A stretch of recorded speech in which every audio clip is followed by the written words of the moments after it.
What's good, guys? LM7 here, back again with another review. This time, we're looking at some of the October 1st sets that just came out with the TIE Fighter with Imperial Hangar Rack. So, starting off, obviously, combined with 75419, that is the Death Star. And on the back of the box, or the background of the box in the dark blue color there, that is actually the Death Star. And at some point soon, we will be getting into that big boy. But we're starting off small. So set 40771, ages 10 plus, I couldn't tell you why. 236 pieces. And comes with 3 minifigures, classic box stuff. First time I've ever seen it, say combined on the box. That's kind of interesting. And then on the back, I don't hate this. I think it's kind of a nice shot, but shows you some of the features. And we'll look at that in just a minute. So a couple things off the bat. Under 300 pieces, 262 or 263 or whatever I just said. 236. There you go. There's some dyslexia for the day. 236. So if you do manage to get this promo, it is free if you get the Death Star, which is great. We love that. And we'll talk about the actual set in just a minute. Because there's some interesting concerns about this little guy.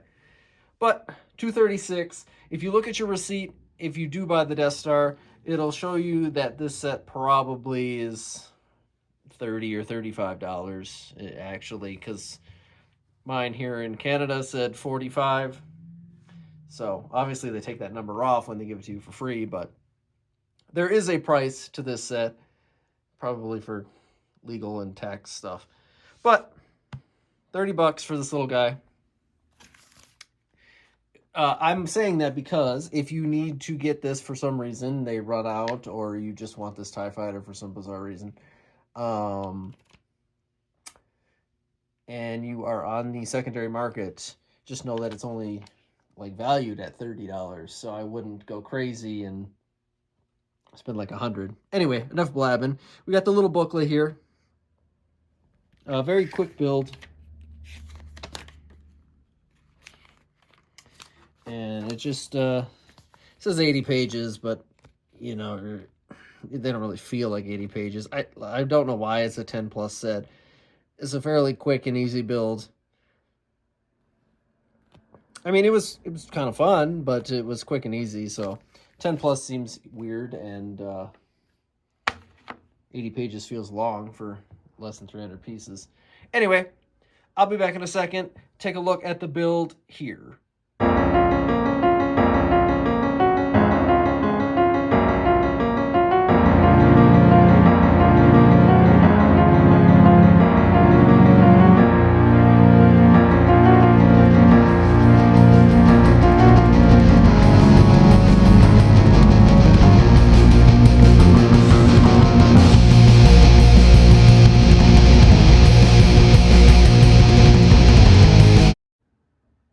Okay, hello, you're back. We built the set. Voila, there it is. All right, so this is a interesting little set. Obviously, like I said 2 seconds ago for you guys, it is a promo to go along with the Death Star.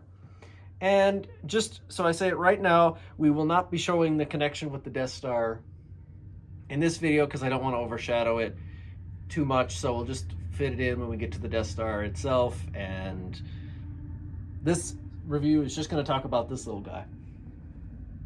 So, interestingly enough, you get 3 minifigures, which I think is fairly good value for a freebie set. And they're all generic enough that you can use for whatever purpose. So you get 2 stormtroopers with different heads. This one's like a angrier one. And they're just your classic stormtrooper. No crazy arm printing or foot printing or anything like that. And you get another one, a little more smug. And you also get a TIE Fighter pilot. He's pretty cool and pretty standard considering that you get a TIE Fighter, so you'd expect to get a TIE Fighter pilot, right? I think he has the same head as the other guy, a little smug. Maybe a slightly different shade there. So yeah, pretty nice that you get 3 figures, and they go obviously along with the Death Star, which I'm gonna say brings your total to the Death Star 41, because I don't know. Personally, I wouldn't really count this as a set itself. It's specifically made to go in the Death Star, and like parts of it don't even work if you don't have the Death Star, which is strange. And we'll see all that when we get there. But what do you actually get? So you start off and you build this little cart you got here. Little arms cart. You know, there's some bombs in here, and they come off pretty nice. And your typical Imperial crate, you get little thermal detonators. Instructions say 2, but they give you a bonus one, so I shoved it in there too. And the card itself is okay. I don't really know why it's here other than filler, I suppose, but I don't know why you really even needed to fill anything. The set was already tiny and free, so whatever. But your Stormtrooper can fit in nicely. Nothing crazy there, just as you expect. He has no protection, and this is just a little armament cart. Serves no real purpose. Then you also get the strangest part of the set, which is the Imperial Hanging Rack. So obviously this is the rack that the TIE Fighter sits on, and then, you know, in the Death Star they move, and, you know, that's how they hoist them up and store all the different TIE Fighters. So you build it, and it has these 2 little pegs, and those go into the Death Star when you connect them. Other than that, it's a pretty simplistic build here. Still don't know why we're at 10 plus for this. I guess maybe the little loopies here. But these move a little bit. They're not really restricted by these, but eventually they will pop those parts off if you make it go too wide. And that brings us to our last piece of the set, the actual TIE Fighter, which is immediately getting scrutiny. And I mean, I see why. It's weird. It's like a slightly bigger than a microfighter, but slightly smaller than a midi scale, and strange. And they could have done a lot of promos with the Death Star, but you get this little TIE Fighter. Now, that being said, I think it's bizarre, but I don't think this little guy itself is bad. I don't really love these little chibi ships. Like, if this and the Imperial shuttle you get in the Death Star didn't exist, or it was built into something different, you know, I don't know. I know they're scaled to the Death Star, but not even really. They're not scaled at all to anything. So they're smaller than minifig scale, but bigger than microfighter and whatever. They're a weird scale. So I'm not upset that this is the promo by any means, because it's free, so who cares really. But it is a strange little guy. That being said, what does the strange little guy do?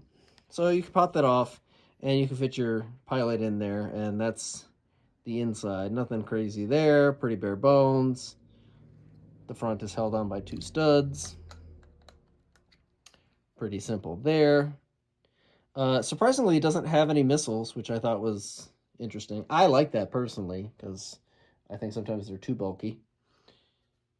And it's pretty easy to build. Here's the wing connection. I think this is a little bare bones, minimalistic, and people have already modded this guy to make it a little better. I don't see the point, personally.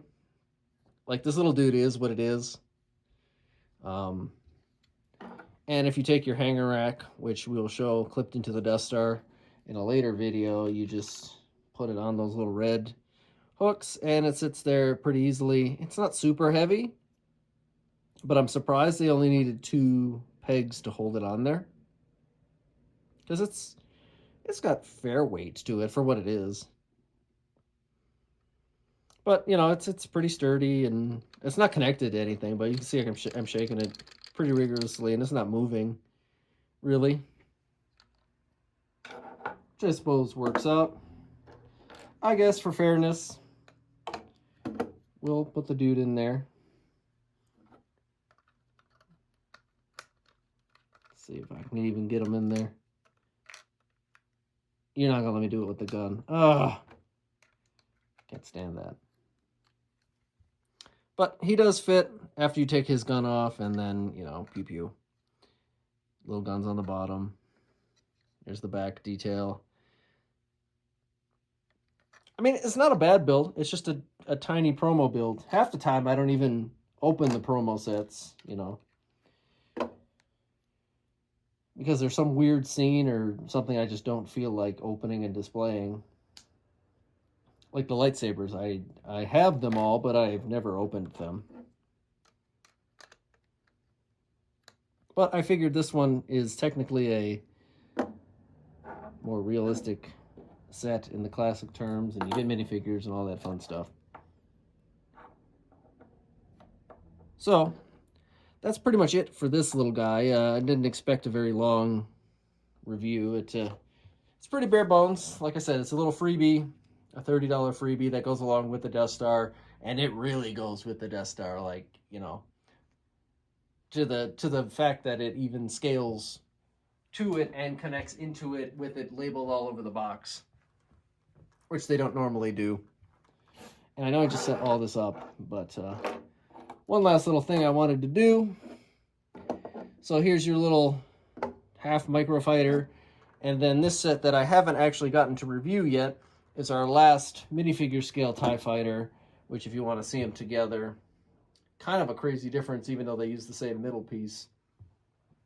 That's the TIE fighter from the X-Wing mashup set, and we'll be reviewing that soon enough after this Death Star gets over with.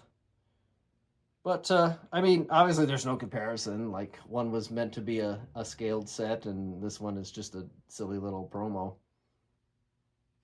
Hard to say. Like, if you buy the Death Star and you get this little guy for free, you know, who cares? Put it in there. And if you don't get it, I don't think it's the end of the world. Really. Just if for some reason you miss it because they run out, and you do want it for your completionist Death Star run, then I would definitely not go crazy, knowing that it does have a real value of $29.99 most likely, or maybe $34. I don't know, but I don't think it should be. Don't spend too much more than that, if at all, if you even want it. It's also very easy pieces. You know, the hardest thing would probably be these Technic beams, and those are still probably pretty easy to get. And the Stormtroopers are easy to get, so yeah, build it yourself if you really want it.